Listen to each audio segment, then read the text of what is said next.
ಕಲಬುರಗಿಯ ಚೆರಾಯಿ ಆಸ್ಪತ್ರೆ ವತಿಯಿಂದ ವಿಶ್ವ ಮೂತ್ರ ದಿನದ ಅಂಗವಾಗಿ ಆಯೋಜಿಸಲಾದ ಮೂತ್ರಪಿಂಡ ಆರೋಗ್ಯ ಜಾಗೃತಿ ವಾಕ್ಥಾನ್ ಕಾರ್ಯಕ್ರಮವನ್ನು ಹಮ್ಮಿಕೊಳ್ಳಲಾಗಿತ್ತು.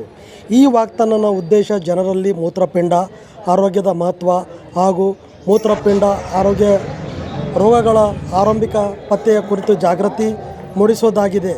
ಇಂದು ದಿನಾಂಕ 12 ಮಾರ್ಚ್ 2026ರಂದು ಸಮಯ ಬೆಳಗ್ಗೆ 8 ಗಂಟೆ ಚೆರಾಯಿ ಆಸ್ಪತ್ರೆಯಿಂದ ಪ್ರಾರಂಭವಾದ ವಾಕ್ಥಾನ್ ಚೆರಾಯಿ ಆಸ್ಪತ್ರೆ ಮಾರ್ಗದಿಂದ SVBP ಚೌಕ್, ವಿಧಾನಸಭಾ ವೃತ್ತ, SB petrol pump, KBN public garden, Jagat circle, Chirayu ಆಸ್ಪತ್ರೆ ಈ ಮಹತ್ವ ಸಾರ್ವಜನಿಕ ಜಾಗೃತಿ ಕಾರ್ಯಕ್ರಮವನ್ನು ಯಶಸ್ವಿಯಾಗಿ ನಡೆಯಿತು. ಎಲ್ಲರಿಗೂ ಮೂತ್ರಪಿಂಡ ಆರೋಗ್ಯ, ಜನರ ಕಾಳಜಿ, ಭೂಮಿಯ ರಕ್ಷಣೆಯನ್ನು ತಿಳಿಸಿ ಹೇಳಿದರು. Doctor Manjunath Doshetti, doctor Anand Shankar, doctor Santosh Kamashetti, doctor Vandana Kamashetti, ಆಸ್ಪತ್ರೆ ಅಡ್ಮಿನ್ ಆದ ಗುರು, ಶಾಲಾ ಕಾಲೇಜು ವಿದ್ಯಾರ್ಥಿಗಳು, ಆಸ್ಪತ್ರೆಯ ಸಿಬ್ಬಂದಿಗಳು, ಅನೇಕ ಜನರು ಈ ವಾಕ್ಥಾನ್ನಲ್ಲಿ ಭಾಗವಹಿಸಿದರು.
ನಮ್ಮ ಭಾರತ ದೇಶದಲ್ಲಿ ಕಿಡ್ನಿ ವೈಫಲ್ಯ ಆಗಲಿಕ್ಕೆ ಮುಖ್ಯ ಕಾರಣ ಇರೋದು ಸಕ್ಕರೆ ಕಾಯಿಲೆ, ಆಮೇಲೆ ಪೇನ್ ಕಿಲ್ಲರ್ ಟ್ಯಾಬ್ಲೆಟ್ ಸೇವನೆ ಮಾಡೋದ್ರಿಂದ.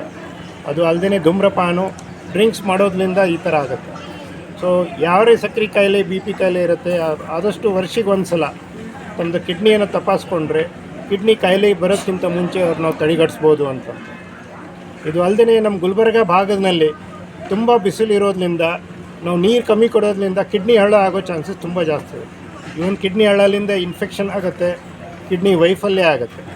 ಅದಕ್ಕೆ ನಾವು ಚೆನ್ನಾಗಿ ನೀರು ಕುಡಿತಾ ಇರಬೇಕು, ಹಣ್ಣಿನ ಸೇವನೆಯನ್ನು ಜಾಸ್ತಿ ಬೆಳೆಸಬೇಕು, ಧೂಮ್ರಪಾನ ಮಾಡಬಾರ್ದು, ಡ್ರಿಂಕ್ಸ್ ಮಾಡಬಾರ್ದು. ಇಷ್ಟೆಲ್ಲ ಇಟ್ಕೊಂಡು ನಾವು ಈ ಮೆಸೇಜನ್ನು ನಾವು ಜನರಿಗೆ ತಲುಪಿಸ್ತಾ ಇದ್ದೀವಿ. ತಮ್ಮ ಹೆಸರು? Doctor Manjunath Doshetti, Chirayu hospital. ಇವತ್ತು ನಾವು ವರ್ಲ್ಡ್ ಕಿಡ್ನಿ ಡೇ ಅಂತಂದೇಳಿ ಚಿರಾಯು ಹಾಸ್ಪಿಟಲ್ ವತಿಯಿಂದ ಆಚರಣೆ ಮಾಡ್ತಾ ಇದ್ದೀವಿ. ಕಿಡ್ನಿದು ಹೆಚ್ಚಾಗಿ ನಮ್ಗೆ ಮಹಿಳೆಯರೊಳಗೆ ಪ್ರಾಬ್ಲಮ್ ಜಾಸ್ತಿ ಆಗ್ತಾ ಇದೆ ಈ ನಡುವೆ. ಯಾಕಂತಂದರೆ ನಾವು ಮಹಿಳೆಯರು ಏನು ಮಾಡ್ತೀವಿ ಅಂದರೆ ನಮ್ಮ ಕೆಲಸದ ಒತ್ತಡ ಕಡೆಯಿಂದ ಹೆಚ್ಚಾಗಿ ನೀರು ಕುಡಿಬೇಕು, ಹೆಚ್ಚಾಗಿ ಪೌಷ್ಟಿಕ ಆಹಾರ ತೊಗೋಬೇಕು, ಹೆಚ್ಚಾಗಿ ಪ್ರೋಟೀನ್ಯುಕ್ತ ಆಹಾರ ತೊಗೋಬೇಕು. ಮೇನ್ ರೀಸನ್ ಅಂತಂದರೆ ನೀರು ಕುಡಿಯೋದು. ಕೆಲಸದ ಒತ್ತಡ ಕಡೆಯಿಂದ ಈ ಕಡೆ ವರ್ಕಿಂಗ್ ವುಮನ್ಸ್ ಇರ್ತಾರೆ, ಮನೆ ಕೆಲಸ ಮಾಡೋರು ಇರ್ತಾರೆ, ಆಮೇಲೆ ಕುಡಿದ್ರಾಯ್ತು ಬಿಡು ಅಂತಂದೇಳಿ ನೆಗ್ಲೆಕ್ಟ್ ಮಾಡೋರು ಜಾಸ್ತಿ ನಾವು. ಇದ್ರ ಕಡೆಯಿಂದ ಡಿಹೈಡ್ರೇಷನ್ ಆಗಿ ಕಿಡ್ನಿ ಸ್ಟೋನ್ಸ್ ಆಗೋ ಚಾನ್ಸಸ್ ಇರ್ತಾವೆ. ಮತ್ತು ಮಹಿಳೆಯರೊಳಗೆ ಮೇನ್ ಅಂತಂದರೆ UTI, ಯೂರಿನರಿ ಟ್ರ್ಯಾಕ್ಟ್ ಇನ್ಫೆಕ್ಷನ್ ಅಂತಂದೇಳಿ ಭಾಳ ಆಗ್ತದೆ. ಅದನ್ನೆಲ್ಲರೂ ಯೂಶ್ವಲಿ ನೆಗ್ಲೆಕ್ಟ್ ಮಾಡ್ತೀವಿ, ಏನಾಗಂಗಿಲ್ಲ ಬಿಡು ಅಂತಂದೇಳಿ. ಕಿಡ್ನಿದು ಪ್ರಾಬ್ಲಮ್ ಆಗೋಕ್ಕೆ ಮೇನ್ ರೀಸನ್ ಒಳಗೆ UTIನೂ ಒಂದು ಇನ್ಕ್ಲೂಡ್ ಆಗ್ತದೆ. ಸೊ ಆದಷ್ಟು ಮಹಿಳೆಯರು ಹೆಚ್ಚಾಗಿ ನೀರು ಕುಡಿಬೇಕು. ಆಮೇಲೆ ಏನೋ ಉರಿ ಮೂತ್ರ, ಆಮೇಲೆ ಪದೇ ಮೂತ್ರ ವಿಸರ್ಜನೆ, ಇಂಥವು ಏನಾರ ಸಿಮ್ಟಮ್ಸ್ ಇದ್ವು ಅಂತಂದ್ರೆ ಅವ್ರೊಳಗೆ ಅದನ್ನು ಆದಷ್ಟು ನೆಗ್ಲೆಕ್ಟ್ ಮಾಡಬೇಡ್ರಿ. ಆದಷ್ಟು ಎಷ್ಟು ಜಲ್ದಿ ಆಗುತ್ತೆ ಅಷ್ಟು ಜಲ್ದಿ ಹೋಗಿ ನೀವು ಯೂರಿನ್ ರೂಟೀನ್ ಅಂತ ಟೆಸ್ಟ್ ಮಾಡ್ತಾರೆ. ಆಮೇಲೆ ಯೂರಿನ್ ರೂಟೀನ್ ಒಳಗೆ ಟೆಸ್ಟ್ ಮಾಡಿಸಿದಾಗ ಅದರೊಳಗೆ ಏನಾರ ಇನ್ಫೆಕ್ಷನ್ ಅಂತ ಕಂಡು ಬಂತು ಅಂತಂದರೆ ಒಂದು ಕಿಡ್ನಿ ಫಂಕ್ಷನ್ ಟೆಸ್ಟ್ ಅಂತ ಮಾಡ್ತಾರೆ, ಅದನ್ನು ಮಾಡಿಸ್ಕೋಬೇಕು. ಈಗ ಹೆಂಗೆ ನಾವು BP, ಶುಗರ್ ಅಂತಂದೇಳಿ ಮಾಡ್ಕೋತಿರ್ತೀವಲ್ಲ ಟೆಸ್ಟ್ಗಳು, ಅದೇ ಥರವಾಗಿ ಎವ್ರಿ 3 ಮಂತ್ಸಿಗೆ ಒಂದು ಸತಿ, ಎವ್ರಿ 6 ಮಂತ್ಸಿಗೆ ಒಂದು ಸತಿ, ಎಷ್ಟು ಸಾಧ್ಯನೋ ಅಷ್ಟು ರಿಕರೆಂಟ್ ಆಗಿ ಒಂದು ಸತಿ ಟೆಸ್ಟ್ ಮಾಡಿಕೊಂಡು ಅದಕ್ಕೆ ಏನು ಬೇಕು ನಾವು ಟ್ರೀಟ್ಮೆಂಟ್ ಅದನ್ನು ಕರೆಕ್ಟಾಗಿ ತೊಗೊಂಡ್ವಿ ಅಂತಂದ್ರೆ ಇದನ್ನು ಕಿಡ್ನಿ ಪ್ರಾಬ್ಲಮ್ ಆಗೋದನ್ನು ಆದಷ್ಟು ನಾವು ತಡೆಗಟ್ಟಬಹುದು. ಸೊ ಆದಷ್ಟು ಎಲ್ಲರೂ ಕಿಡ್ನಿ ಬಗ್ಗೆ ಅವೇರ್ನೆಸ್ ಇರಲಿ ಎಲ್ಲರಿಗೂ. ಯಾಕಂದರೆ kidney problem is also a very big problem. So ಆದಷ್ಟು ಟೇಕ್ ಕೇರ್. Thank you. ತಮ್ಮ ಹೆಸರು? ಡಾಕ್ಟರ್ ಅಂಬಿಕಾ ಅಂತಂದೇಳಿ, Chirayu hospital duty doctor. Kidney ದಿನವನ್ನು ಆಚರಿಸುತ್ತಿದ್ದೇವೆ. ಪ್ರತಿಯೊಬ್ಬರಿಗೂ ಗೊತ್ತಿರುತ್ತೆ, ಆರೋಗ್ಯದ ಬಗ್ಗೆ ಮಾಹಿತಿ ಗೊತ್ತಿರುತ್ತೆ. ಆದರೆ ಎಲ್ಲರೂ BP, ಶುಗರು, ಕೊಲೆಸ್ಟ್ರಾಲು, ಹೃದಯ ರೋಗ, ನಾನಾ ರೋಗದ ಬಗ್ಗೆ ಟೆಸ್ಟ್ ಮಾಡಿಸ್ಕೋತಾರೆ. ಆದರೆ ಯಾರಿಗೂ ಕಿಡ್ನಿ ಬಗ್ಗೆ ಅಷ್ಟು ಆಲೋಚನೆ ಆಗಲಿ ಯಾವುದೇ ಪ್ರಿಕಾಷನ್ಸ್ ಗೊತ್ತಿರಲ್ಲ. ಸೊ ಆಲ್ಮೋಸ್ಟ್ ಎಲ್ಲರೂ ನೆಗ್ಲೆಕ್ಟ್ ಮಾಡ್ತಾರೆ. ಎಲ್ಲರೂ BP, ಶುಗರಿಗೋಸ್ಕರ ಎಲ್ಲ ಟೆಸ್ಟ್ ಮಾಡಿಸ್ತಾರೆ, ಎಲ್ಲ ಮಾಡಿಸ್ತಾರೆ. ಆದರೆ ಕಿಡ್ನಿಗೋಸ್ಕರ ಯಾರೂ ಟೆಸ್ಟ್ ಮಾಡಿಸೋದಿಲ್ಲ. ಹಲವಾರು ಕಡೆ ಆಸ್ಪತ್ರೆಗೆ ಎಲ್ಲಾದರೂ ಹೋಗಲಿ, ಎಲ್ಲಿ ಹೋದ್ರೂ BP, ಶುಗರ್ ಬಗ್ಗೆನೇ ಹೇಳ್ತಾರೆ. ಆದರೆ ಯಾರು ಕ್ರಿಯಾಟಿನ್ ಮಾಡಿಸ್ಕೊರಿ, ನೀರಿನ ಅಂಶದಿಂದ ನೀರು ಕುಡಿಬೇಕು, ಹಣ್ಣು ತಿನ್ನಬೇಕು ಅಂತ ಯಾರೂ ಹೇಳೋದಿಲ್ಲ. ಸೊ ಅದಕ್ಕಾಗಿ ಪ್ರತಿಯೊಬ್ಬರು ವರ್ಷಕ್ಕೊಂದ್ಸತಿ ಆದರೂ ಕ್ರಿಯಾಟಿನಿನ ಅದೆಲ್ಲ ಟೆಸ್ಟ್ ಮಾಡಿಸ್ಕೋಬೇಕಾಗುತ್ತೆ. ಕಿಡ್ನಿ ಬಗ್ಗೆನೂ ಮಾಹಿತಿ ತೊಗೋಬೇಕು. ಇದನ್ನು ಒಂಥರ ಆರೋಗ್ಯ ಭಾಳ ಇಂಪಾರ್ಟೆಂಟು. ಈಗೇನು ಅನಿಸಲ್ಲ, ಬಟ್ ಮುಂದೆ ಅದು ಎಫೆಕ್ಟ್ ಕೊಡುತ್ತೆ. ಯಾವಾಗೇ ಆಗಲಿ ಸ್ಲೋಲಿ ಅದನ್ನು ಮನುಷ್ಯರನ್ನು ಒಳಗಡೆನೇ ಇದು ಮಾಡುತ್ತೆ. ಸೊ ನೀರು ಜಾಸ್ತಿ ಕುಡಿಬೇಕು, ಹಣ್ಣು ಜಾಸ್ತಿ ತಿನ್ನಬೇಕು, ಧೂಮಪಾನ, ಮದ್ಯಪಾನ ಇವೆಲ್ಲ ಸೇವಿಸಬಾರ್ದು. ವರ್ಷಕ್ಕೊಂದ್ಸತಿ ಕ್ರಿಯಾಟಿನಿನ್ ಟೆಸ್ಟ್ ಮಾಡಿಸ್ಕೋಬೇಕು.